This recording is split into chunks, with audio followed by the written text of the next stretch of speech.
Vamos a poner mucha atención, les invitamos a que estén en su lugar.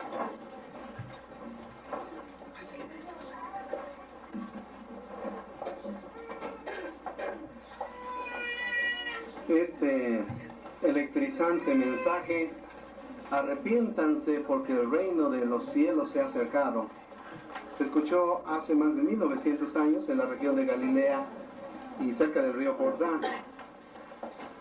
Cuando estas palabras se dijeron, las personas que las escuchaban eran personas deseosas de que un reino viniera para ellos y precisamente fuera el reino de su Dios Jehová. Esta fue la nación judía, que había estado bajo el yugo de los romanos por muchos años ya cuando este mensaje se dio. Antes habían sido un pueblo esclavo en Egipto, más tarde llegaron a ser un pueblo libre y fueron organizados como una nación en el monte Sinaí cuando Dios dio al pueblo de Israel los 10 mandamientos por medio de su mediador Moisés. Pero después, debido a muchas circunstancias, especialmente ligadas con la desobediencia de la nación como nación, ellos fueron llevados en cautiverio, estuvieron en Babilonia 70 años, después volvieron a vivir otra vez en su tierra, en Canaán, pero más tarde otra vez ellos estuvieron bajo el dominio ya de otras naciones. El reino de Dios dejó de existir después del año 1000 a.C., cuando el rey David estuvo gobernando la nación, solamente un periodo de tiempo. Ellos tuvieron paz, tranquilidad, felicidad. En el tiempo del reinado de Salomón, el hijo de David, la nación judía fue cuando tuvo su esplendor. Y dice las escrituras que de un extremo hasta otro de la tierra prometida, cada uno de los israelitas se sentaba debajo de su parra, debajo de su higuera, y no había nadie que los amenazara. Después de eso, el pueblo ya no experimentó más felicidad, hasta cuando fue escuchado este mensaje: arrepiéntanse porque el reino de los cielos se ha acercado. Hoy también tenemos este mensaje electrizante y los testigos de Jehová lo llevamos a todas partes de la tierra. En más de 200 países e islas del mar, hasta los extremos de la tierra hemos llegado con un mensaje acerca de las buenas nuevas del reino establecido de Dios. Hoy, la vida de todos nosotros y la vida de las personas en la humanidad depende de que reconozcan el reino de Dios y cuán cerca está de ellos. El reino mesiánico que la Biblia habla es un gobierno celestial encabezado por Jesucristo. Y el reino es una expresión de la soberanía de Jehová, el Dios Todopoderoso. ¿Qué efectuará el reino a favor de toda la humanidad obediente? Bueno, en su carta a los Efesios, el apóstol Pablo escribió cuál era el propósito del reino. Vamos a tratar de aislar los puntos sobresalientes de lo que dijeron los hombres de la antigüedad, inspirados por Dios, en cuanto al reino. Efesios capítulo 1, en los versículos 9 y 10 dice: por cuanto nos dio a conocer el secreto sagrado de su voluntad, es según su beneplácito que él se propuso a sí mismo, para una administración. Esto, hermanos, es el reino, una administración, al límite cabal de los tiempos señalados, a nuestro día, que son los últimos días. Y dice él, a saber, reunir todas las cosas de nuevo en el Cristo. Una administración entonces bajo Cristo, en el cual todos los intereses de Jehová están reunidos. Y dice, las cosas en los cielos. Jehová tiene una organización celestial compuesta de ángeles, un arcángel que es Jesús, los querubines, los serafines y los ángeles. Bueno, esta es una cosa en los cielos. También van a estar su Hijo Jesucristo encargado de ellos. Y dice, y las cosas en la tierra. ¿Y qué son? Pues los intereses de Dios en la tierra, las personas que le obedecen, sus siervos, hoy sus testigos. Y entonces dice, sí, en Él, en Jesucristo. Por mucho tiempo, hermanos, el propósito de Jehová en cuanto al reino fue una cosa secreta, sagrada, un secreto sagrado que no todas las personas podían comprender, sino únicamente a los que Jehová Dios les permitía hacerlo. Pero aquí en el libro, en la carta a los Efesios, Pablo dice, pues Él nos da a conocer este secreto sagrado y nos lo revela, y nos dice que es una administración en el tiempo del fin, es el reino bajo Cristo, en el que Él domina tanto las cosas en el cielo como las cosas en la tierra. Cuando Jesús estuvo en la tierra, hermanos, el tema principal y su mensaje fue el reino. Ya sobre este reino había habido una preparación. Su primo Juan había estado preparando a los judíos para que cuando Jesucristo viniera, muchos encontraran a Jesús y lo identificaran como el Mesías. Cuando Jesucristo vino, entonces Juan dirigió a sus discípulos, los que él tenía, hacia Jesús. Y entonces Jesucristo llegaría a tomar auge con la predicación que tenía. ¿Cuál era su predicación ahora?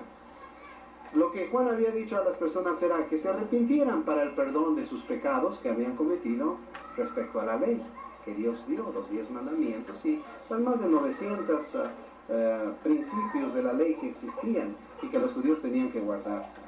Pero ellos habían pasado por alto muchas veces la ley porque la ley era perfecta y ellos eran imperfectos. Y la ley los obligaba a ver un rescatador o un Mesías que era el Cristo. Así que Juan identificó a este Mesías y entonces dirigió a sus discípulos a él. Cuando los discípulos de Juan siguieron a Jesús, escucharon esto de él. En Mateo capítulo 4, en el versículo 17. Mateo capítulo 4, versículo 17.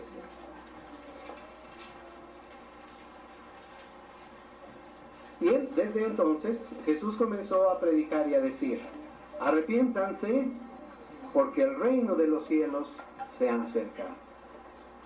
A diferencia del mensaje de Juan de arrepiéntanse para perdón de sus pecados, respecto a la ley, Jesús dijo: el reino de los cielos se ha acercado. ¿Cómo era que se había acercado para ellos el reino de los cielos? Y este fue establecido hasta 1914, en nuestra era común. Y Jesús habló 1900 años antes en cuanto a esto. Bueno, estaba cerca para ellos el reino de Dios, porque el que era el heredero del trono de David, el cual era ungido para ser rey, estaba ahí con ellos y se había bautizado por Juan.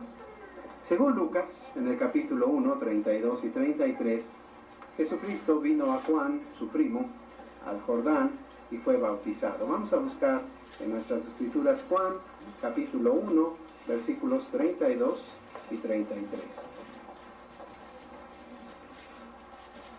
Juan también dio testimonio y dijo: vi el Espíritu bajar como paloma del cielo y permanecer sobre él. Ni siquiera yo lo conocía, dice el versículo 33. Pero él mismo que me envió a bautizar en agua me dijo: sobre quien quiera que veas el Espíritu descender y permanecer, este es el que bautiza en Espíritu Santo. Ahora el capítulo 3 de Lucas, en los versículos 21 y 22. Es Lucas. A ver, Lucas. Yo estaba leyendo mal. Vamos a ver otra vez. Lucas, capítulo 1, versículos 32 y 33.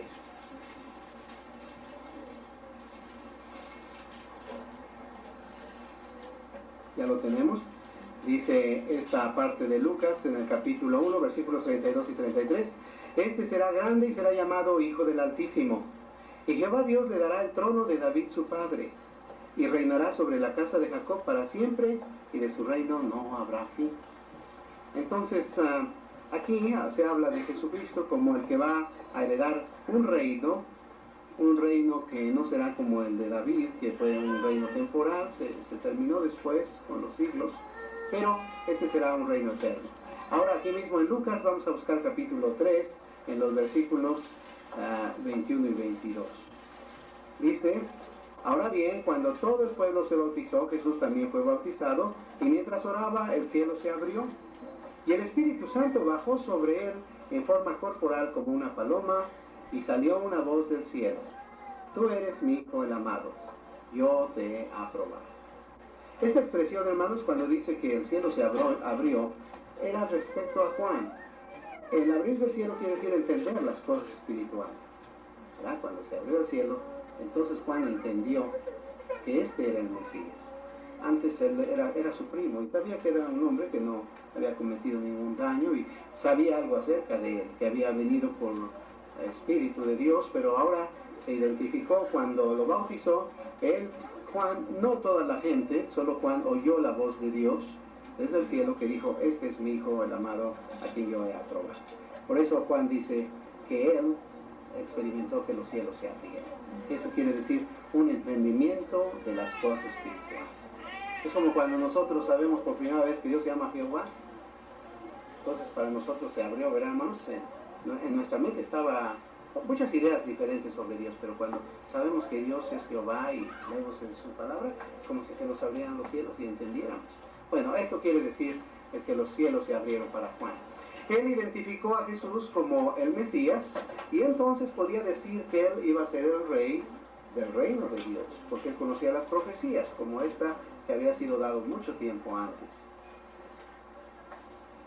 Por eso Jesucristo, cuando dijo que el reino de los cielos estaba en medio de ellos, él habló a ciertos judíos que conocían muy bien la ley y que conocían los escritos. Entonces él dijo, el reino de los cielos está en medio de ustedes, porque Jesús representaba ese reino, estaba en medio de ellos. Vamos a ver Lucas 17, ahora sí, Lucas 17, en los versículos 20 y 21. Lucas 17, versículos 20 y 21. Ahora sí lo tenemos aquí y dice, pero cuando los fariseos le preguntaron, ¿cuándo vendrá el reino de Dios?, les contestó y dijo, el reino de Dios no viene de modo que sea llamativamente observable, ni dirán, miren acá o allá, porque miren, el reino de Dios está en medio de ustedes. Pues entonces aquellos fariseos que no aceptaban a Jesús no estaban convencidos de ello, pero sus discípulos sí, porque ellos sabían que Jesucristo representaba al reino, ahí él iba a ser el rey del reino de Dios. ¿Por qué exhortó Jesús a los judíos a que se arrepintieran? Bueno, era necesario que ellos se arrepintieran respecto a su proceder tocante a la ley. Ya les dije yo, la ley aquella de Moisés y todo lo que tenía que ver, los dirigía hacia el Cristo, porque la ley era perfecta y ellos necesitaban observar a alguien que la cumpliera, y Jesús iba a ser el que la cumpliera.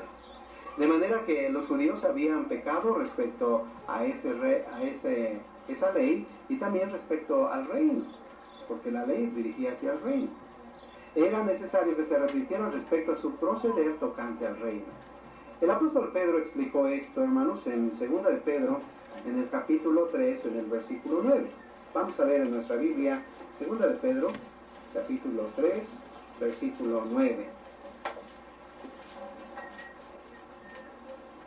Dice este texto, Jehová no es lento respecto a su promesa, como algunas personas consideran la lentitud, pero es paciente para con ustedes porque no desea que ninguno sea destruido, más bien desea que todos alcancen el arrepentimiento.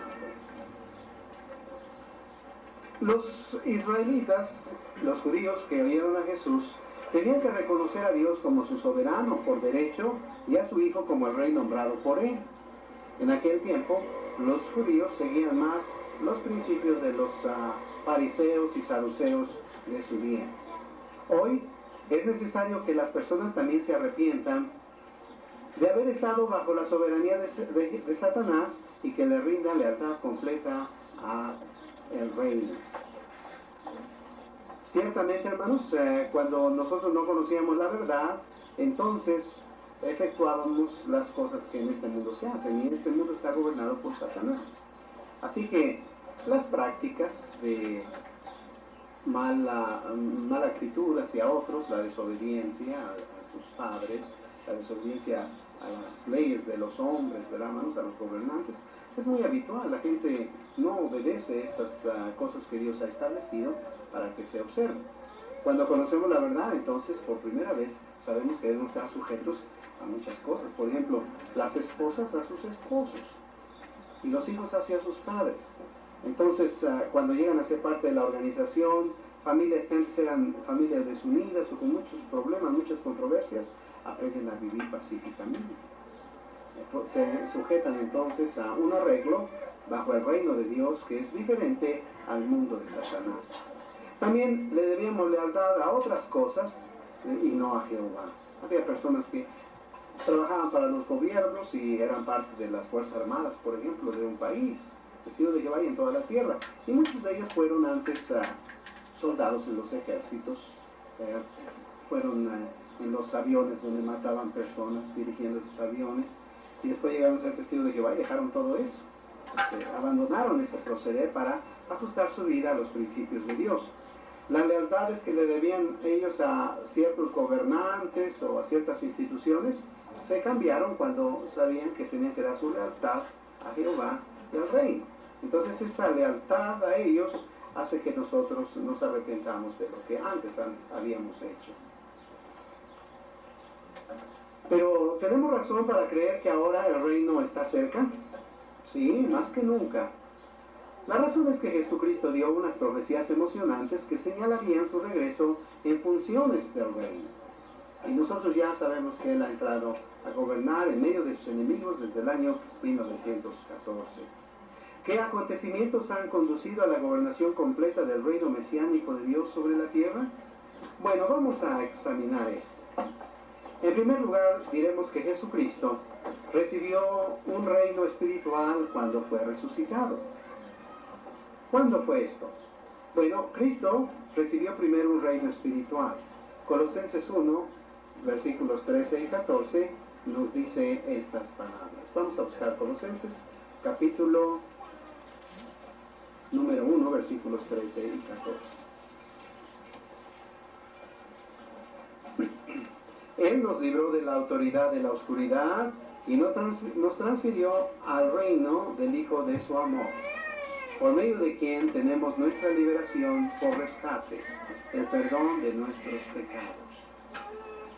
Aquí está hablando uno de los ungidos, el apóstol Pablo, que escribió su carta a los Colosenses. Y dice que Jehová Dios los libró de la autoridad de la oscuridad, es decir, bajo el dominio de Satanás, y los transfirió a donde dice, al reino del Hijo de su amor. ¿Quién es este? Pues es Jesucristo. Y dice, por medio de él tenemos nuestra liberación por rescate, el perdón de nuestros pecados. Así que Jesucristo, en primer lugar, dio su vida a favor de los que eran sus discípulos, que llegaron a ser los primeros de los ungidos, ¿verdad, hermanos? Los primeros 11 apóstoles fieles de Jesús llegaron a ser los primeros de los 144,000. Entonces ellos son el reino, son dados a Jesucristo como parte de su reino. Ahora, los enemigos de Jesús, los que lo mataron, pensaron que habían terminado con el mensaje del reino al colgarlo en un madero. Pero Jesucristo fue levantado por espíritu, con espíritu o en espíritu, como rey de una nueva nación. Ahora ya no sería el rey de ellos, de los judíos literales que vivían ahí, sino de un Israel espiritual. Vamos a buscar en nuestra Biblia en primera de Pedro, capítulo 3, versículo 22. Primera de Pedro 3, en el versículo 22.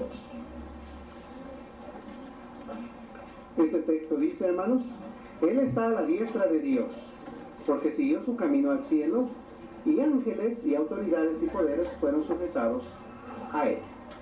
Entonces, al principio dijimos que Dios tenía sus ángeles en el cielo, ¿verdad, hermanos? Entonces los ángeles, dice aquí, fueron también dados a Jesucristo para que Él sea el que gobierne sobre ellos. De manera que Jesucristo tiene primero un reino celestial. Ahora bien, ¿cuándo surgió ese pueblo celestial en lo que tiene que ver con los humanos? En Gálatas 6:16 se habla del Israel espiritual, el Israel de Dios. Este Israel de Dios, que viene a formar parte del reino, parte de este reino, tuvo su existencia cuando Jesucristo intervino para que se derramara el Espíritu Santo sobre los fieles discípulos de él reunidos en el Pentecostés del año 33 de la era común. Ustedes se acuerdan que había 120 personas reunidas, ¿verdad? En un local pues más grandecito que donde había 120 personas, y entonces el Espíritu de Dios vino en forma corporal como lenguas de fuego, dice la Escritura. Entonces ellos empezaron a hablar en lenguas, podían hablar en otros idiomas para la predicación del reino, y entonces ellos llegaron a formar la primera parte de este Israel espiritual. Desde luego los 11 discípulos fieles estaban ahí. Las Escrituras nos indican, hermanos, que los que componen ese Israel fueron transferidos al reino espiritual de Jesús al tiempo de su muerte. Cuando ellos mueren, ahora, desde el año 1918 a la fecha, ellos tienen su recompensa inmediatamente para vivir en el cielo. Antes de eso ellos estuvieron durmiendo en la muerte hasta el tiempo en que hubo la resurrección para ellos en el año 1918. Cuando fue el Pentecostés del año 33 de nuestra era común, Jesucristo empezó a reinar sobre aquel Israel espiritual compuesto de los 120 a los que el Espíritu Santo les fue derramado. Esta fue la primera congregación de cristianos ungidos por Espíritu. De manera que el Espíritu de Dios no fue sobre el mundo de la humanidad, sino solamente sobre aquellos que eran fieles. El número total de los engendrados por Espíritu, Revelación 14:4, dice que son solo 144,000. Este número está predeterminado en las Escrituras por Dios para que solamente estos tuvieran parte en el reino celestial. Mientras ellos están en la carne, es decir, viven en la tierra, participan en el ministerio de la palabra y son, según 2 Corintios 5:20, embajadores sustituyendo por Cristo. Busquen aquí en su Biblia, hermanos, 2 Corintios. Ahora ustedes pueden ver en esta parte de 2 Corintios capítulo 5, versículo 20, estas palabras. Somos por lo tanto embajadores en sustitución de Cristo, como si Dios estuviera suplicando mediante nosotros, como sustitutos por Cristo rogamos, reconcíliense con Dios. Entonces, los ungidos son embajadores del reino. El regir Jesús en el reino del Hijo de su amor, por decir así, el de Dios, el Hijo del amor de Dios, terminará cuando el último de los 144,000 muera y entonces vaya al cielo y llegue a ser parte de ese reino celestial. Tienen que servir mientras tanto fielmente bajo ese reino espiritual hasta la muerte a fin de gobernar con Cristo en el reino mesiánico. Cuando vamos a tener el sábado próximo el memorial, vamos a hablar de ellos, de los ungidos, los que toman los emblemas. Bien, ¿cuándo comenzó la gobernación mundial de nuestro Señor y de su Cristo? Cuando Jesús ascendió a los cielos y llevó presentando a Jehová Dios el valor de su sacrificio para redención de la humanidad y primeramente para sus ungidos, Él, según las Escrituras, Jehová Dios le mandó que se sentara y que esperara hasta el tiempo en que Él hiciera todos los arreglos para que su reino empezara a funcionar. Vamos a ver en las Escrituras, hermanos, en el Salmo, capítulo 2. Salmo, capítulo 2, en los versículos 1 al 6. Aquí está la explicación de lo que hizo Jesús desde que murió en el año 33, se ascendió a los cielos después de 40 días, y después estuvo de ahí desde ese tiempo, del año 33 hasta el año 1914. Salmo capítulo 2, en los versículos 1 al 6, dicen: ¿Por qué han estado en tumulto las naciones y los grupos nacionales mismos han seguido hablando entre dientes una cosa vacía? Los reyes de la tierra toman su posición y los altos funcionarios mismos se han reunido en masa como uno solo contra Jehová y contra su ungido. Y dicen: rompamos sus ataduras y echemos de nosotros sus cuerdas. El mismísimo que se sienta en los cielos se reirá. Jehová mismo hará escarnio de ellos. En aquel tiempo les hablará en su cólera y en su ardiente desagrado los perturbará, diciendo: yo he instalado a mi rey sobre Sión, mi santa montaña. Con estas expresiones, hermanos, las Escrituras indican la situación que habría en las naciones para el año 1914. Dice que las naciones estaban en tumulto, todos los reyes de la tierra estaban en una gran perturbación. Y ellos no habían querido obedecer las buenas nuevas del reino, porque se predicaron antes de 1914. Así que es en ese tiempo cuando dice el versículo 6 que Jehová instala a su rey sobre Sión, que es su organización celestial y terrestre también, los que tienen parte en esta organización, que son los ungidos, y entonces Jesucristo empieza a gobernar allí en medio de sus enemigos. Jehová, nuestro Señor, comienza a ejercer su gran poder para gobernar sobre el mundo de la humanidad en un sentido espiritual, en un sentido especial, cuando fue el Pentecostés del año 33. Es decir, los que eran ungidos se dejaron gobernar por Jesucristo desde ese año. Fueron guiados por Espíritu Santo y obedecían a Jehová, más bien que a los hombres. Jesús, su Cristo, participó con él en esa gobernación, pero era solamente sobre estos ungidos, no era sobre la humanidad entera. El resucitado Jesús se sentó a la diestra de Dios hasta que llegó el tiempo para comenzar su gobernación real. Y esta aconteció, según el Salmo, que leímos, Salmo 2, 1 al 6, en medio de sus enemigos. Un cumplimiento mayor del Salmo 2 se ha realizado al fin de los tiempos de los gentiles. Desde 1914, Jesucristo ya no solamente gobernó a sus ungidos, sino ahora gobernó a los que se asociaban con sus ungidos, es decir, a la gran muchedumbre. Más tarde, cuando ésta se identificó plenamente, estos se dejaron gobernar por Cristo. En este tiempo, hermanos, es cuando la Biblia dice que nace el reino de los cielos. Surge en el año 1914. Surge bajo muchas circunstancias difíciles en la tierra, porque los que representan ese reino en la tierra son perseguidos por el diablo. Revelación capítulo 12, versículos 1, 2 y 5 indican lo que aconteció. Vamos a ver Revelación 12, 1 y 2. Dice, y se vio en el cielo una gran señal. Una mujer vestida del sol y la luna estaba debajo de sus pies y sobre su cabeza había una corona de 12 estrellas. Y ella estaba encinta y clamaba en sus dolores y en su agonía por dar a luz. Esta, hermanos, esta mujer que está aquí es la organización de Dios. Su organización, compuesta de sus ángeles, sus querubines, sus serafines, estaban todos preparados para que surgiera el reino de Dios. Y el versículo número 5 dice, y ella dio a luz un hijo. Este es el reino, hermanos. Dice, un varón que ha de pastorear a todas las naciones con vara de hierro, y su hijo fue arrebatado hacia Dios y hacia su trono. Enseguida, los versículos siguientes hablan de que esto surge así, tiene una protección divina el reino, porque el diablo quiere destruirlo cuando está en sus inicios. Y trajo persecución severa contra nuestros hermanos en aquellos primeros años de 1914 al año 1918, que fue cuando estalló la Primera Guerra Mundial en la tierra.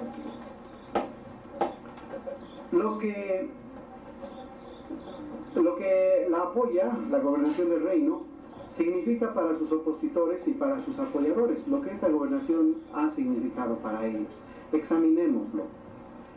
En cuanto al reino de Dios, Jehová, en el libro de Lucas, capítulo 11, versículo 23, por medio de Jesús, indicó que las personas deben de tomar una posición, ya sea a favor del reino o en contra del reino, pero no se puede tener una actitud solamente neutral, ¿verdad? En medio, que uno no ni esté en la organización de Dios ni en la del diablo, que uno piensa que está en la mitad. Eso no puede existir. Vamos a buscar lo que dice Lucas capítulo 11 en el versículo número 23. Si buscan ustedes su Biblia, hermanos, Lucas 11, 23, leen: el que no está de mi parte, contra mí está, y el que no recoge conmigo, esparrama.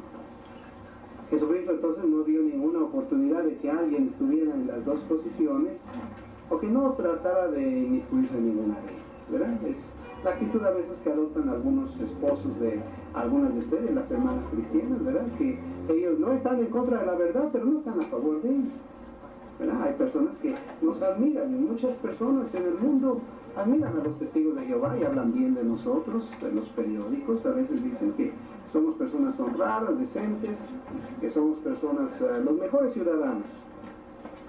Pero no, ellos no quieren hacerse testigos de Jehová. Así es que esas personas piensan que su posición es como ser neutrales. Pero ciertamente ellos no están a favor del reino. Entonces Jesús dijo, están contra el reino. Están contra el reino de Dios. No existe una posición neutral respecto al reino. O está uno a favor del Rey Jesucristo, o por su actitud, está en contra de él. El reino mesiánico, según el profeta Daniel, hermanos, en el capítulo 2 de su libro, habló de él como una piedra que fue cortada de una montaña. La montaña significa la organización de Dios.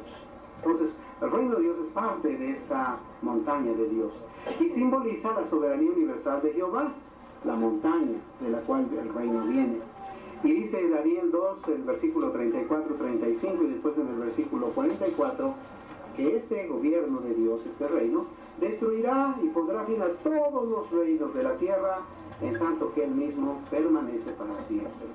Una de las traducciones de la Biblia, Daniel dice, triturará y pondrá fin a todos los gobiernos. Entonces, todos los gobiernos de la tierra, hermanos, llámense que sean demócratas o que sean totalitarios, que sean comunistas, que sean de diferentes, ¿verdad? Que haya reinos todavía hay en algún lugar reinos. Todos esos, dice la Biblia, el reino de Dios les pone fin, los triturará, acabará con ellos. Porque el reino de Dios no admite que haya un adversario contra él, que nada se levante contra él. Es la única manera de que ese gobierno, ese reino, domine toda la tierra, que no tenga ninguna oposición. Por eso la Biblia dice que entonces tienen que ser destruidos. Antes de que eso acontezca, los gobernantes del mundo, bajo la influencia de Satanás, tratarán de aniquilar a los apoyadores del reino. Y en muchas partes ya hay esta oposición muy dura, ¿verdad, hermanos? Sobre los testigos de Jehová, los siervos de Dios. Y los ungidos, desde luego. Dice Revelación 12:17 estas palabras. Capítulo 12, versículo 17. Y el dragón se airó contra la mujer y se fue para hacer guerra contra los restantes de la descendencia de ella, los cuales observan los mandamientos de Dios y tienen la obra de dar testimonio de Jesús. Jehová Dios entonces entra en rescate para los que apoyan su reino, y el Rey Jesucristo destruirá a sus enemigos en el Armagedón. Ezequiel da un cuadro profético en el capítulo 38, en los versículos 18 al 22, de lo que acontece contra todos los que se oponen al reino. La gran muchedumbre y los apoyadores del reino van a sobrevivir y entrar entonces en una situación, hermanos, del reino que se llama el milenio. Un tiempo en que el milenio da la perspectiva de que todos los que vivan en él vivan para siempre. Los enemigos del reino y el enemigo de los testigos de Jehová van a sufrir una derrota vergonzosa. Busquen aquí en Ezequiel capítulo 14, hermanos, en el versículo 12, lo que pasará con ellos. Ezequiel capítulo 14, versículo 12. No estoy equivocado, no es Ezequiel, es Zacarías, hermanos. Zacarías, vamos a buscar Zacarías. Y entonces en el capítulo 14, versículo 12. Zacarías 14, versículo 12. Dice, y esto es lo que resultará ser el azote con el cual Jehová azotará todos los pueblos que realmente hagan servicio militar contra Jerusalén. Habrá el pudrirse de la carne de uno mientras uno esté parado sobre sus pies, y los ojos mismos de uno se pudrirán en sus cuencas, y la lengua misma de uno se pudrirá en la boca de uno. Así que los enemigos del reino van a sufrir una derrota vergonzosa, como dice aquí Zacarías 14:12. Hoy entonces, hermanos, lo que los testigos de Jehová queremos estar bien seguros es de que tenemos la prueba de la señal de que la gobernación del reino de Dios está cerca.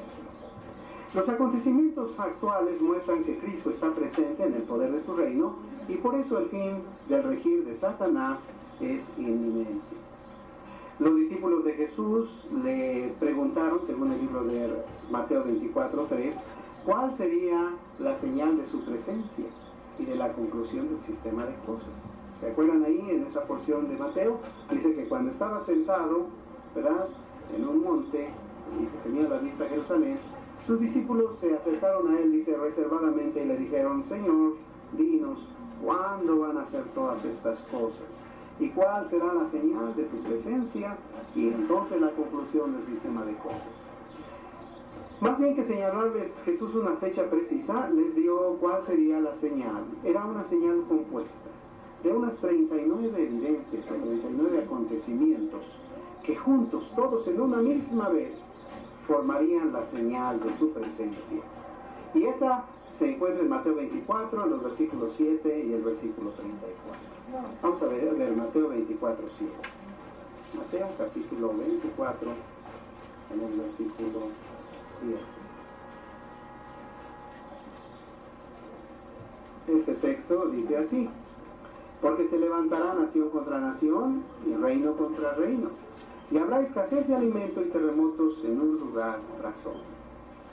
Muy bien, ahora en el versículo 34 dice: En verdad les digo que de ningún modo pasará esta generación hasta que sucedan todas estas cosas. La generación que vio el principio de la señal compuesta, hermanos, y que vivía en 1914, vio cómo empezó la Primera Guerra Mundial, después vino el periodo de la guerra posterior, que fue hambre, entonces vinieron pestes, vino terremotos de un lugar tras otro, y desde ese tiempo a ahora, una gran cantidad de acontecimientos señalan que ya estamos viviendo en la parte final. Y Jesús dijo, esa generación que vio no va a pasar hasta que todas las cosas acontezcan. Estamos entonces en la parte ya concluyente. Es poco el tiempo que le queda a este sistema, porque la generación se está yendo y no necesita terminarse esta generación, sino que en esta generación es la que verá todas estas cosas que Jesucristo dijo. En el libro de Revelación, capítulo 6, versículos 1 al 8, se encuentra el cabalgar de los jinetes apocalípticos, y este es un hecho en la actualidad. Vamos a estudiar el libro Apocalipsis, ¿verdad? Empezamos esta semana, y en esta, hermanos, vamos a tener otra vez un recordatorio de lo que significan estos jinetes del Apocalipsis, que es un caballo blanco, y el que va en él es Cristo, que tiene un arco, ¿verdad? Y tiene una corona, y después habla de un caballo rojo, que es la guerra, entonces el hambre y la muerte, ¿verdad, hermanos? Estos caballos, los jinetes del Apocalipsis. Lo vamos a estudiar en nuestro libro. La prueba mayor de que la gobernación del reino está cerca es que la publicación mundial de las buenas nuevas de los testigos de Jehová hoy han cubierto toda la tierra. Mateo 24:14 dice que las buenas nuevas del reino se predicarían hasta la parte más distante de la tierra. Cuando leemos las atalayas nuevas, ¿verdad, hermanos? Siempre traemos a nuestra mente las experiencias de nuestros hermanos viajando en todo el mundo, a las islas, a partes muy lejos de la tierra, para predicar las buenas nuevas. Estas buenas nuevas entonces son ya del reino establecido, no de que el reino va a venir. El reino está ya en los cielos desde 1914 gobernando sobre las criaturas angelicales, los ángeles. También está gobernando sobre los testigos de Jehová, los siervos de él, incluyendo desde luego a los ungidos. Nunca en la historia se ha efectuado la publicación del reino como se está publicando hoy. Esta publicación ha ayudado a separar a las ovejas de las cabras, según el libro de Mateo 25, 31 al 46. Jesucristo comparó a las personas obedientes, las que oyen el mensaje, captan el sentido de ella y se ponen de parte del reino, a personas que son mansas como son las ovejas. Estos animalitos se dejan guiar. En un registro del libro Ayuda para entender la Biblia, sobre las ovejas y los pastores, dice que ellos pueden juntar ovejas de muchos rebaños y entonces las meten en un aprisco, ¿verdad? En un lugar, en un corral grande, y cuando en las mañanas los pastores vienen para sacar sus ovejas, como son muchas, dice que el pastor las llama y las ovejas que son de ese pastor salen y lo siguen. Y normalmente no va atrás de las ovejas, sino que él puede ir adelante y todas las ovejas le siguen, aunque tengan comida alrededor. Y dice el libro Ayuda para entender la Biblia, aunque haya sembrados, ¿verdad?, a los lados del camino y no haya ninguna cosa que impida, las ovejas no van a comer, porque el pastor está caminando y hasta donde él se pare, ahí se van a parar ellas para comer. Estas son las personas de disposición obediente, que oyen las buenas nuevas y quieren hacer la voluntad de Dios. Entonces Mateo 25 dice que la predicación separa a las ovejas. Así que de todo este fraccionamiento, hermanos, o de todos estos edificios, las ovejas ahorita están aquí, ¿verdad? Los que tienen disposición de oveja son los que vinieron, que están aquí. Pero los que no escuchan las buenas nuevas, ¿verdad?, los que, me dijo uno de los hermanos de la congregación, en algunos edificios ponen una reja para que los hermanos no prediquen. Bueno, ¿ellos quiénes son? Son los que no quieren escuchar. Y Jesucristo dijo que estas son las cabras, que están puestas a la izquierda del rey. Y entonces cuando viene la destrucción, pues las cabras son destruidas, estas van al aniquilamiento eterno, dijo Jesús, mientras que las ovejas van a la vida eterna. ¿Cómo puede realizarse esto? Pues por la predicación. Si nosotros no predicamos, no hay esta separación de las personas de disposición de oveja y las personas de disposición de cabra. Jesucristo instó en Mateo capítulo 24, en el versículo 42, a sus discípulos y les dijo: manténganse alerta, o sea, estén despiertos. ¿Está usted alerta? Ustedes, hermanos, los testigos de Jehová de esta congregación cortesa, ¿pueden leer la señal correctamente y explicarle a una persona con su Biblia que estamos viviendo la señal de los últimos días? Que todos estos acontecimientos, todos juntos, forman esto que dijo Mateo 24. Bueno, cuando ustedes están alerta, ustedes lo pueden hacer y predican con su Biblia de casa en casa, enseñándoles a las personas esta señal que muestra que el reino de Dios ciertamente está para regir pronto sobre toda la humanidad, es decir, para entrar a dominar en medios enemigos, destruyendo todos los sistemas de la tierra de gobernación. Esto va a significar la destrucción de un sistema viejo en el que hemos vivido, ya deteriorado, que necesita ser reemplazado. Tenemos nosotros como testigos de Jehová que vivir para ese nuevo mundo, para la gobernación del reino, no para este viejo sistema de cosas. Si alguno de nosotros vivimos algo en él, eso fue suficiente. No queremos nunca volver a vivir en ese viejo sistema con una posibilidad cero de que podamos tener felicidad. No exista. Hace poco la sociedad dio una ilustración y dijo que ¿quién de nosotros iría a pedir trabajo a una empresa que está en quiebra? ¿Verdad? A veces sale en el periódico que tal compañía ya quebró. Usted no iría ahí a pedir trabajo, ¿verdad? Pues si ya quebró, ya no va a haber trabajo, ya la gente que va a estar ahí la van a despedir. Es este sistema de cosas que está quebrado ya. Ya no hay una posibilidad de que, estando en él, podamos tener alguna felicidad. Al contrario, va a venir tiempo muy crítico, difícil en este mundo. De manera que nosotros ya no vivimos para él, ni queremos invertir en él, ni queremos tener esperanza de que él lo va a arreglar las cosas. Esfuércese para hacer segura su salvación. ¿Cómo lo podemos hacer? Vamos a buscar Lucas 13:24. Lucas capítulo 13, en el versículo 24. Dice así: esfuércense vigorosamente por entrar por la puerta angosta, porque muchos, les digo, tratarán de entrar, pero no podrán. La manera de que lo podemos hacer, hermanos, es participando celosamente con nuestros hermanos en la congregación, en proclamar las buenas nuevas del reino y decirle a las personas: el reino de Dios está cerca.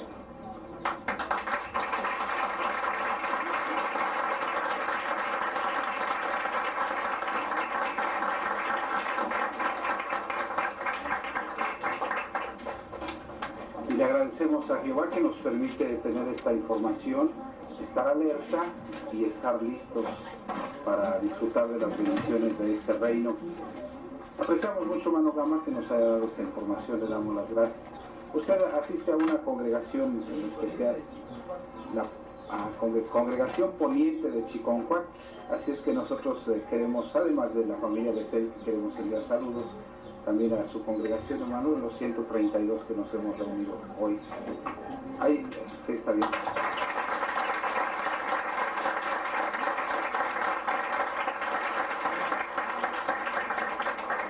Vamos a sacar la revista Atalaya, vamos a dar un breve intermedio y ahorita continuamos.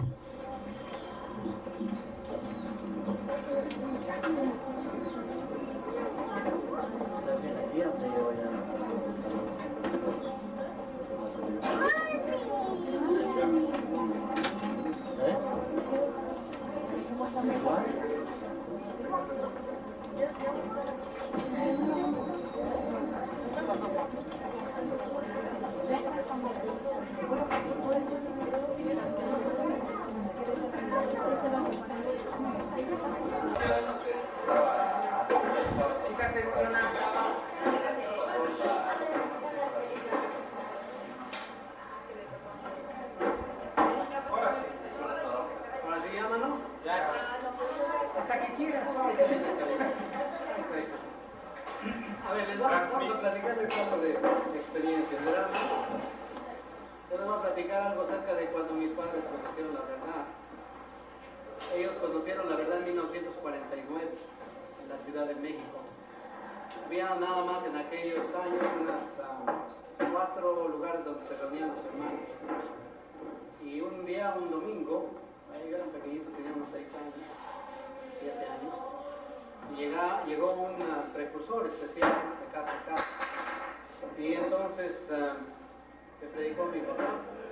Mi padre era militar, así que él no creía en la religión, ¿no? Él siempre estaba enojado con la religión católica especialmente, pero mi madre sí era una persona muy religiosa. Ella todas las noches nos hijaba para que nos persignáramos y rezáramos.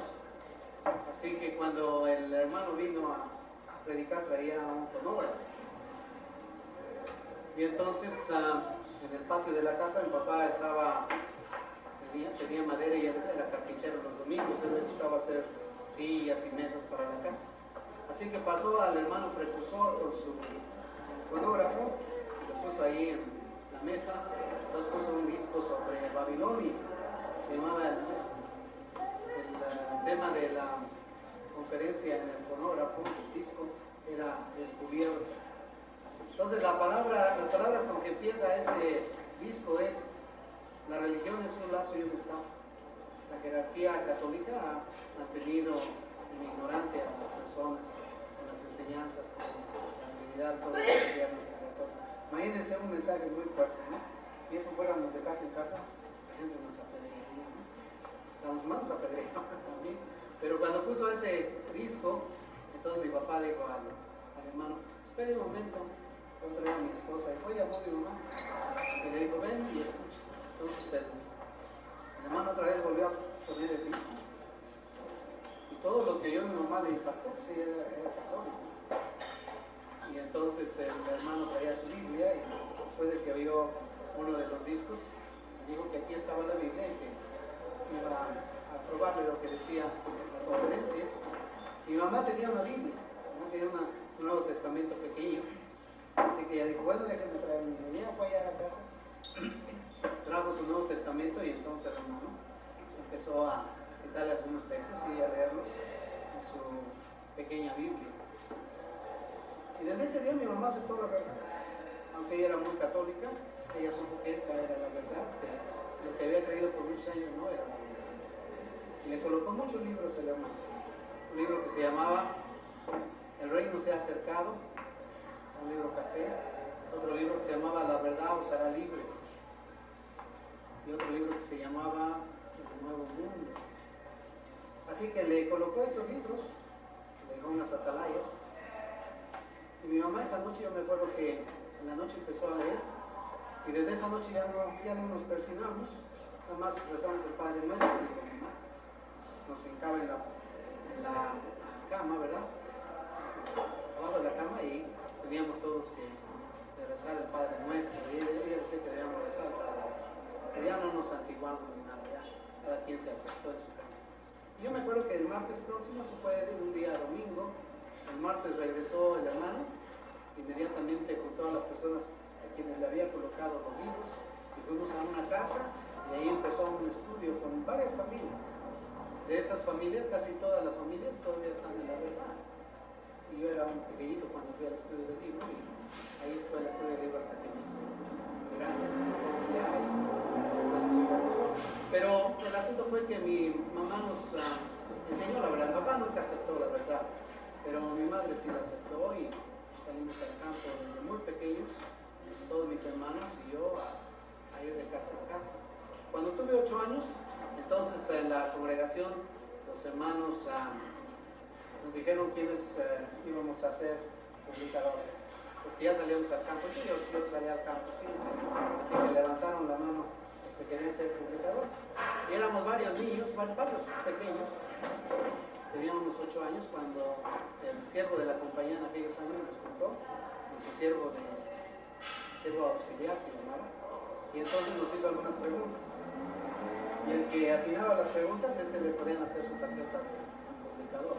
Yo me acuerdo que la pregunta que a mí me hicieron es: ¿de qué clase somos nosotros? ¿Somos del resto o somos de la clase Canadá? Y yo sabía, porque había pedido en la atalaya, que éramos de la clase Canadá, los que íbamos a vivir en la tierra. No teníamos tanto de las otras ovejas, la gran muchedumbre, sino éramos de la clase Conadá.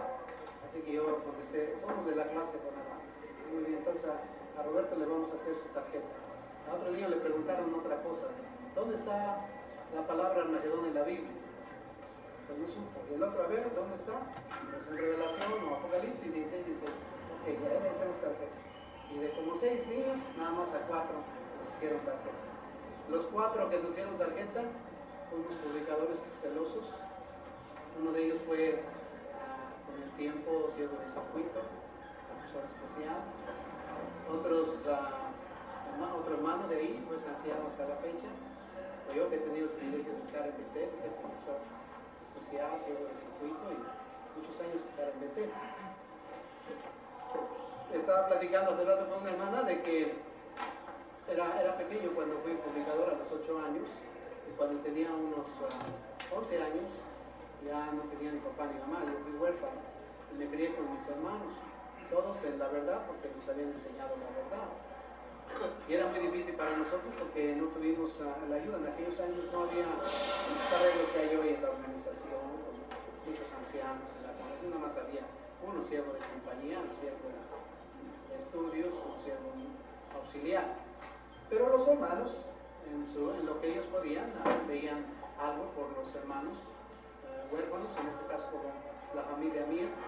De vez en cuando pasaban a la casa y tocaban. Ellos no pasaban para estudiar con nosotros ni nada, solamente venían y decían, no vayan a olvidar ir a la reunión. Bien, hermano, gracias. Y era todo. Pero eso era lo que ocupábamos en aquel tiempo. Solo que alguien nos dijera que no dejáramos las reuniones. Y no dejamos las reuniones.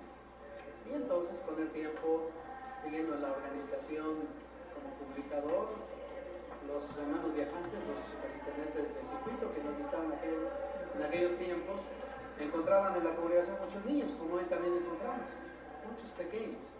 Y entonces un hermano viajante dijo, a todos estos jovencitos hay que darles una responsabilidad. Entonces, a ver, y tomaba los nombres. Pues este hermano se llama fulano. Este hermano va a cuidar de la limpieza. Y este hermano, yo me acuerdo que cuando llegó conmigo dijo, a ver Roberto, ¿quién es Roberto Grama? Pues yo soy.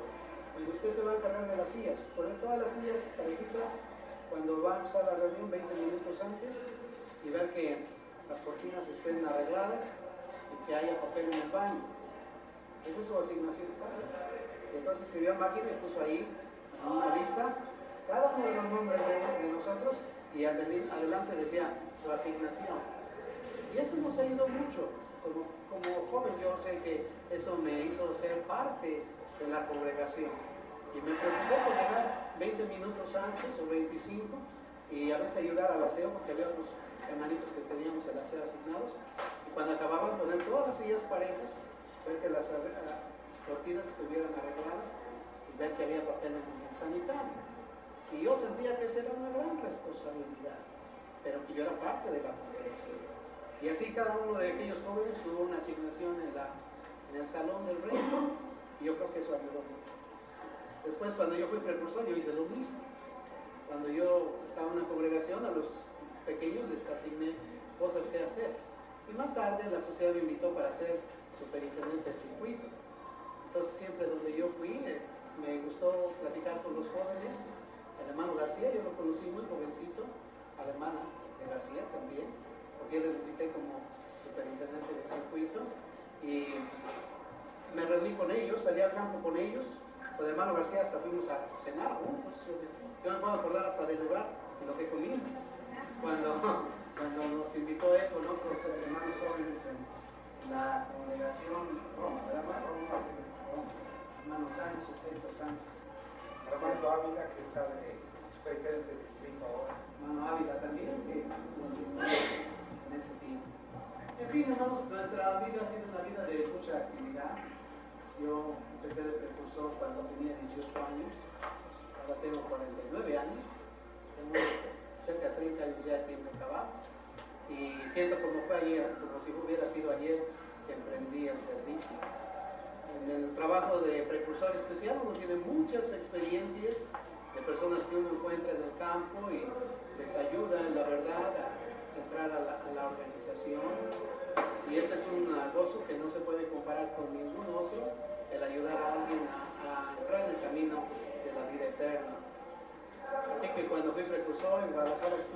1961 hasta 1964. Tuve oportunidad de iniciar a muchos nuevos en la verdad, de casa en casa, muchos que hoy ya son hermanos ancianos en congregación. Yo los conocí jovencitos o niños, los saqué al campo de casa en casa, algunos de ellos les enseñé a hacer visitas o conducir estudios. Ahora muchos de ellos ya son ancianos, son superintendentes viajantes, son precursores especiales. Y después de estar unos 4 años como precursor especial en Guadalajara, la sociedad me invitó para ser superintendente del circuito. Y entonces vine a servir como superintendente del circuito en 1964, en diciembre. Y entonces visité por el centro del país, desde Querétaro hasta San Luis Potosí, llegando a León, entonces esa región que se llama el Bajío. Había un solo circuito en aquellas ocasiones, en aquellos años ahí. Hoy hay muchos circuitos, hay cientos de congregaciones donde había muy poquitas ahora. Y nos ha dado mucho gusto, mi esposa y yo servimos en el circuito por unos 4 años. Visitamos aquí el Distrito Federal, cuando había nada más 8 circuitos en el DF y había pocas congregaciones. Me tocó ser superintendente viajante aquí, visitar el centro de la ciudad, donde estaba la Torre del Vigilantes en Melchor Campo, la colonia Roma, y todo lo que era la mitad del DF hacia Insurgentes, hacia Chapultepec, por allá todo eso me tocaba, era un solo circuito. Y después de estar ahí un tiempo, la sociedad me invitó para ir a Betel. Trabajé con el hermano Simpkins, como ustedes lo conocen, el hermano García estaba en su congregación del hermano Simpkins. Y entonces ese hermano que me conoció como superintendente del circuito, porque yo lo visitaba a él como superintendente del circuito, nos invitó a ir a Betel. Y cuando nos invitaron a ir a Betel, firmábamos nuestra solicitud para estar los 4 años. 4 años en Betel, y después de 4 años no podía otra vez salir y le daban trabajar en el circuito donde uno había estado o en otras cosas. Así que aunque a mí me gustaba mucho ir de casa en casa y estar con los hermanos, ahora cuando iba a Betel pues tenía yo que reducir esa actividad, estar trabajando en las oficinas, y nuestra actividad suele hacerla los fines de semana o por las noches en las congregaciones. Así que estuve por 4 años y ya me pasé, ya voy a tener 26 años en Betel. Me dieron la oportunidad de quedarme después de los 4 años. Ahí estamos muy felices, hemos visto crecer la organización. Cuando empecé hace 30 años de precursor había 21,000 publicadores en México. Y me acuerdo yo en aquellos años, los precursores que éramos, pensamos que el Armagedón estaba muy cerca porque ya éramos 21,000 personas, testigos de Jehová en México. Qué poco nos imaginábamos lo que íbamos a hacer en estos años. Hace poquito en Betel nos acaban de leer el informe de la actividad para febrero y tuvimos 328,000 publicadores en México. Tan solo de los precursores tenemos más de 36,000 precursores regulares. Cuando pensamos que en 1971 había 21,000 publicadores, hoy tenemos más precursores que la cantidad de publicadores en todo el país en 1961. También nos dijeron que teníamos ya en México 485,000 estudios bíblicos. Este es el mayor número de estudios que hemos tenido nunca. El último número anterior más grande era 465,000 estudios. Pero ahora tenemos 485,000. Con unos 15,000 más ya llegamos a 500,000 de estudios. Entonces imagínense cuántas personas todavía vendrán antes de que venga el fin. Así que nos da gusto participar, aunque sea de una manera pequeña, porque ¿qué tanto podemos hacer individualmente? Pero ¿cuánto hacemos si lo hacemos todos juntos y a la vez? Como dice la organización. Cuando pensamos en un testigo de Jehová, no es mucho, pero cuando pensamos en 328,000 testigos de Jehová todos los domingos saliendo al campo, yendo a las reuniones y trayendo personas interesadas, imagínense, somos ahora un ejército grande. Los precursores hacen mucho. Aquí en la congregación del hermano García hay muchos precursores y precursoras. Y todos ellos y ellas están pensando en ensanchar su servicio. Así que es muy bueno que tengamos ese buen interés y deseo de ensanchar nuestro servicio. ¿Cómo lo podemos hacer? Siempre hallaremos maneras de hacerlo, aunque seamos comunicadores. Visitar a más personas, atender los estudios, Las hermanas cuando tienen sus hijos y se preocupan por ellos, en educarlos, en estudiar con ellos, en tenerles su ropa limpia para venir a las reuniones. A los niños hay que entrenarlos desde pequeñitos en el campo y lo hacen, ellos están haciendo excelente. Otros que pueden ser precursores y dedicar muchas horas a la actividad de casa en casa, pues es excelente que lo hagan. Y lo que nos da gusto es ser parte de esta organización activa que va moviéndose adelante hacia el nuevo mundo. Y me dio mucho gusto estar aquí con la congregación del hermano García. Disfruto siempre de estar con los hermanos y compartir de las experiencias que Jehová nos ha permitido tener. Así que yo los animo a que ustedes también sigan fieles y que nunca dejen la organización de Jehová. Hay unos pequeñitos, ¿verdad?, que están aquí, hay muchos niños, que lo que están viendo de nosotros sea un modelo de fidelidad, de integridad, de aguante también, porque hasta en la verdad necesita tener uno aguante. Y ustedes lo tienen aquí en la congregación, ahí las vistas que vimos en la televisión de cómo se han esforzado por tener su salón bonito y adaptado a las circunstancias, indica que están trabajando afanosamente por la gloria de Dios. Así que espero que haya sido palabras edificantes para ustedes por haber estado en la conferencia y ahora haber disfrutado los alimentos de Dios. Muchas gracias por la invitación. Gracias.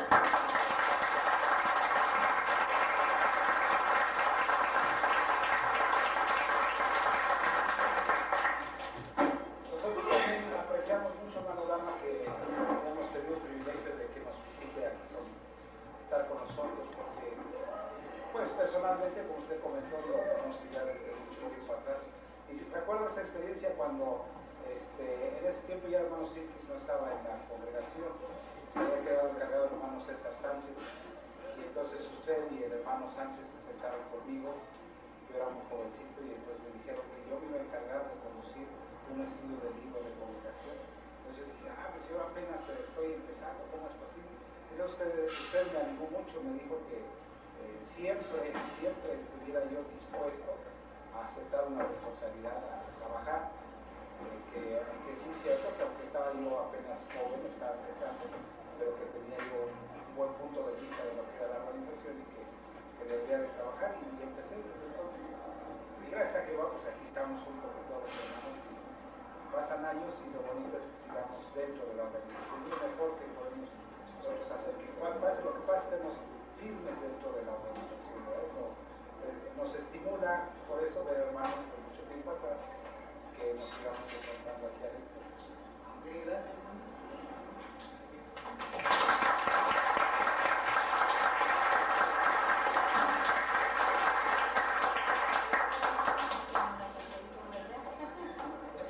Hermano Gama, una pregunta, ¿no?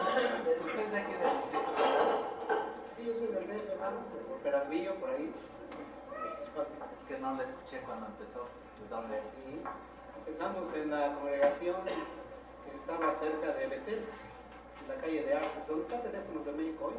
Enfrente había un edificio y en el house ahí estaba la congregación.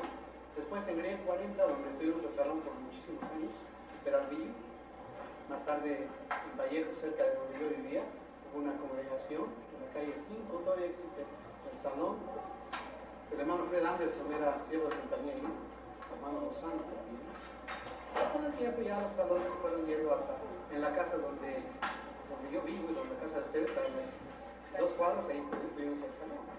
Así que así ha ido creciendo la obra. ¿Sus hermanos carnales? Y mi hermano está en la verdad y mis otras 2 hermanas están en la verdad. Mi hermano mayor murió, pero murió bien. Se bautizó cuando tenía 12 años y murió como a los 50 años siendo profesora toda la vida. Así que fue también.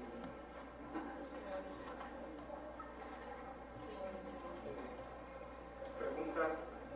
¿Preguntas bíblicas? Ese salón de la congregación allí en Griego fue construido por la sociedad, ¿verdad? En aquellos años era una vecindad y era como una bodega. Toda la sociedad lo alquiló. Pero con el tiempo los hermanos yo creo que lo modificaron y ahora su salón todavía existe. Calle Griego, pues. Ahí estuvo también la imprenta de la sociedad abajo. en 1961 estaba ahí, instalaron la prensa donde se produjo el primer informador que tuvimos, fue ahí en el mes de agosto de 1961, porque yo estaba en la escuela y ese día que estábamos en la escuela era cuando salió el informador en ese mes de septiembre de 1961. Otra, a ver, pregunta, ¿qué pregunta quería, manito?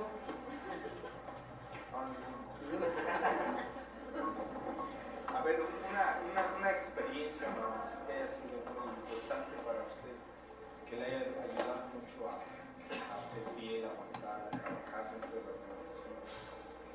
Bueno, sí, hay muchas experiencias, pero algunas de las sobresalientes. Yo me acuerdo cuando en diciembre de 1961 visité un grupito de personas en Jalisco, en un lugar que se llama Coquío, Jalisco. Es un municipio de Jalisco, donde en aquellos años, en los años 60, era muy difícil. Se hacían 7 horas de la ciudad de Guadalajara a ese lugar en autobús, en camión. No había carretera, hay una barranca muy grande ahí saliendo de Guadalajara, se llama Buentitán, una barranca. O sea, pues como unas 2 horas en bajar y otras 2 horas en subir el camión. Y para llegar a aquel lugar tan distante se batallaba mucho. Pero la sociedad me asignó ir a visitar un grupito de personas que recibían la Atenaya. Y entonces fui y encontramos algunas personas interesadas, y aunque la mayor parte de las personas sí eran muy fanáticas. Con la primera vez que fui a ese lugar, fui con un hermano de la ciudad de Guadalajara, un anciano, un hombre de mucha experiencia, para llegar y encontrar a las personas. Ya las hallamos y encontramos muchos interesados. Y entonces al mes siguiente ya el hermano dijo, bueno, la ciudad dice que tú te encargues de atender ese grupito. Y entonces yo hice un viaje por las 7 horas y encontré a esas personas. La ciudad me había escrito y me había dicho que podía tomar 2 días cada mes para ir y atender el interés. Pero la segunda vez que yo fui ya empezó a haber mucha persecución a las personas. Y la gente era muy fanática ahí, así que nos amenazaron que si volvíamos ahí nos iban a matar. Pero la sociedad me había escrito que tenía que ir, así que al mes siguiente yo fui. Entonces junté y había más personas interesadas. Nadie de ellos conocía nada, la verdad. Así que todo lo que yo le hablara a ellos era exactamente lo primero que habían oído. Yo me llevé una Biblia grande, una Biblia católica, de pastas rojas que existían. Pesaba varios kilos. Yo la llevaba y con esa podía probarle a las personas lo que decían las escrituras en cuanto al mensaje. Y ese día vino muchas gentes, como unas 80, 90 personas, en una casa. Y habíamos acondicionado esa casa, que era un lugar donde guardaban el maíz, frijol y todas las cosas que cosechaban las personas. Eran muy humildes. Para darles una idea, en ese lugar tenía 7 años que no llovía. Imagínense la perseverancia que tenía la gente de sembrar, esperando que algo lloviera, y no llovía por 7 años. Así que estaba muy árido ese lugar, pero ellos recogían algo. Jehová nunca deja a nadie sin comer, y ellos les dejaba algo que cosechaba.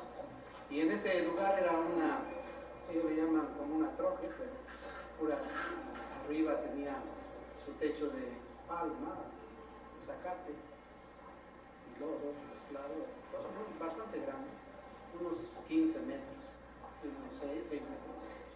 Y ahí poníamos muchas madera, muchas cosas que ellos tenían ahí, y ahí sentaban todas las gentes. Así que yo hablaba y hablaba desde las 8 de la mañana hasta las 9 de la noche. Estaba dando conferencia tras conferencia. Había llevado otro hermano pequeñito, niño, que leía, casi nadie sabía leer de ese lugar. Así que cuando yo me cansaba, podía llevar al niño que leyera el libro de Paraíso Perdido, Paraíso Recuperado. Entonces yo leía varios capítulos, o algunos, pero yo ya había descansado y volvía a hablar. Y así estaba dando conferencias y muchas preguntas. Casi todas las preguntas eran las mismas, ¿no? Sobre los santos, sobre la cruz, sobre la misa, todo el tiempo eso. Así que cuando terminó la reunión, desde las 8 de la mañana hasta como las 9 de la noche, sin parar, nada más paramos para comer. Ya había venido gente de todo el día. Cuando terminó, pues ya despedimos a todos y nos fuimos a acostar. La casa era muy humilde, había un lugar donde podían dormir la familia, las mujeres de la casa, y el dueño de la casa, un señor que estaba impedido, que llegó a ser nuestro hermano, tenía parálisis en una pierna, y su hijo de unos 12 años, o 13 años, el niño que iba conmigo, que tenía como 6, y otro pequeñito, nos quedamos a dormir ahí.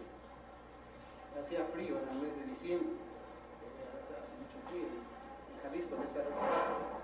Y después de acostarnos en el piso, en un petate, sin cobijas, porque las cobijas las tenían las mujeres, entonces hacía tanto frío que pensó el señor de la casa que mejor acostarnos en una cocina que estaba contigua a este edificio. Y ahí habían estado haciendo tortillas todo el día, estaba caliente. Entonces fuimos allá a la cocina y pusimos el petate y nos acostamos. Y me acosté cerquita del niño que llevaba y el señor interesado con su hijo en otro lugar. Y como a las 3 de la mañana yo me desperté porque sentí que había humo. Entonces me imaginé que estaba fumando el señor. Pero yo me fijé, no estaba fumando. Entonces cuando yo sentí humo yo supe lo que pasaba, estaba quemándose la casa. Y cuando volteé hacia arriba, ahí estaba incendiada ya el techo también era de palma, de zacate, con eso, ¿no? Así que me desperté a ellos. Pensamos, bueno, vamos a salir inmediatamente. Pero cuando fuimos a la puerta no se podía abrir. Tenía un alambre de púas alrededor que habían puesto para que no pudiéramos salir. O sea, habían tratado de asesinarnos y ahí morirnos todos. Pues esta es una experiencia interesante porque entre el jovencito y yo sacamos la puerta con todo y sus ambas, ¿verdad, mano? Lo que detiene la puerta de madera. La madera era bastante gruesa, así. La sacamos desde el piso. Yo sé que era un poco de energía nuestra, pero más era de espíritu de Dios, porque después cuando yo me fijé en lo que hicimos, sabía que no lo podía haber hecho yo solo, ni el otro niño. Yo tenía 18 años y el otro jovencito era unos 13, 14 años. Pero sacamos la puerta y salimos. Y después entramos al edificio grande que también le habían puesto un pedazo de alambre de púas. Así que nos rasgamos los brazos para sacar la puerta. Pero después quitamos las púas de la otra puerta grande, sacamos todas las cosas. Ahí tenía su arado, tenía las sillas de montar de las bestias que tenía. Sacamos muchos costales que no estaban con nada, estaban vacíos, ¿verdad? Pero sacamos algunos que tenían algo de maíz y frijol. Casi todas las cosas que había dentro las pude sacar entre el jovencito y yo, porque el hermano, la persona interesada, estaba impedida de su pierna, no podía hacer nada. Su esposa y sus niñas estaban asustadas. El otro niño que iba yo conmigo también estaba asustado, que era 7 años o más. Pero sacamos todas las cosas. Después de eso, el incendio era tremendo, era muy grande. Y la casa estaba enseguida, la casa donde vivía la familia. Así que subimos a la azotea, era un edificio mediano, tenía unos 5 o 6 metros de altura,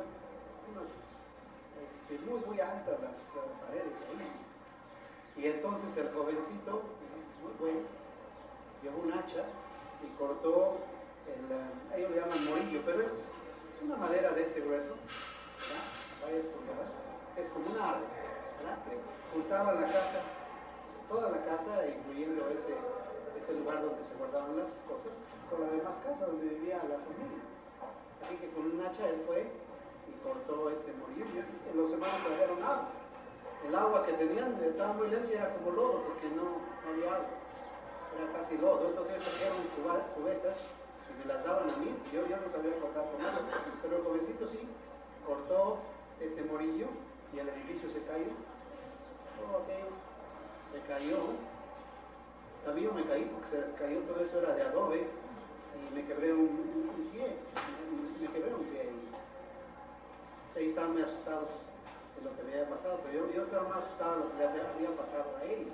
Yo no me fijé que me había quebrado un pie, me levanté Y con todo y el susto que teníamos, yo me acuerdo que yo era el más centrado, ¿verdad? Porque estaba muy triste lo que había pasado. Pero yo los junté en la casa y les leí el capítulo 8 del libro de los Romanos, donde dice: ¿quién nos separará del amor de Cristo? Entonces, ahí el apóstol Pablo enumera los 39 cosas que son lo que le pasó a él. Y dice que nada de eso le debe a uno desanimar de seguir en la verdad. Yo me acuerdo que eso pasó a las 3 de la mañana, más o menos a las 6 de la mañana ya se había caído la casa, ya el fuego se apagó por caer ahí. Y entonces a esas horas empezaron a venir personas, porque este ranchito estaba en el centro de un valle, entonces personas interesadas vinieron.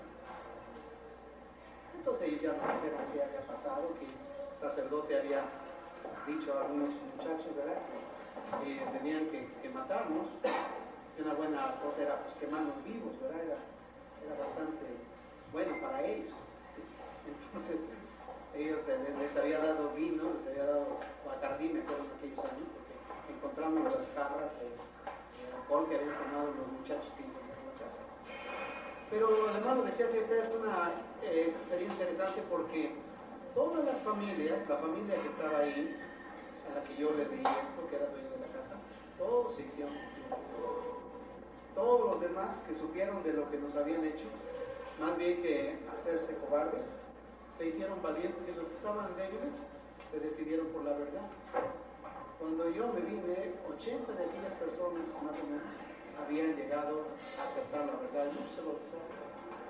Todavía hoy hay muchos de los que estaban en aquella ocasión, que eran niños, los hijos de ese hermano, todos son testigos. La esposa, el hermano murió. A veces en Guadalajara cuando voy me puedo reunir con ellos. Y todavía están vivos, fieles y fieles. Esa fue una experiencia, mi primera experiencia de persecución. Yo nunca había sufrido persecución. Después de esa, muchas más, muchas amenazas de ponernos una pistola o un rifle frente a nosotros. Lo que yo a veces platico con los hermanos desde que estaba yo muy joven, nunca tuve miedo, porque yo puedo decirle que nunca sentí temor de esas cosas. A veces cuando nos pusieron una pistola en el pecho, yo sabía que el hombre no iba a disparar. No tenía miedo, yo seguía hablando con las personas y a veces calmándolas de lo que nos querían hacer, decirle que no tenía por qué matarnos porque iba a tener un problema él. Nosotros no, porque ya estábamos muertos, pero él después le iban a perseguir, cosas como por este estilo que desanimaron a la gente. A veces ellos ya no nos hicieron nada. Pero yo sí les digo a los hermanos que horas después, cuando ya había pasado todo, entonces me daba miedo. Porque decía yo, ¿qué tal si me matan? Y esos otros hermanos, ¿qué van a hacer? ¿Qué van a hacer si matan a alguno de nosotros? Porque a veces iban otros hermanos conmigo. Pero siempre el miedo lo sentí después. Y yo sabía que Jehová en esos momentos tenía el poder para impedir que los opositores hicieran. Y con esas experiencias son las que me fortalecieron. Hoy siento que los hermanos, cuando leo las experiencias de persecución, han estado en persecución de veras más cruel que esa, y en algunos de ellos se han perdido la vida. Pero la confianza en Jehová que me dio aquellas experiencias son lo que me han motivado también a platicarlas a otros hermanos en un aspecto positivo, de que si ellos se enfrentan con esas cosas, nunca deben tener temor, porque Jehová nos va a dar la fortaleza. Es una experiencia interesante.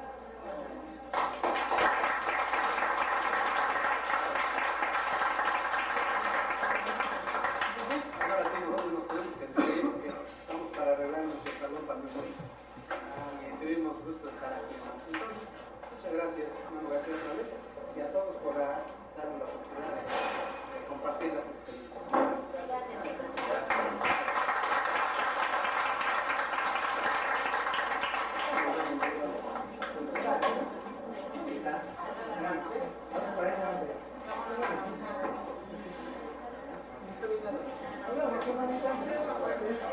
Gracias.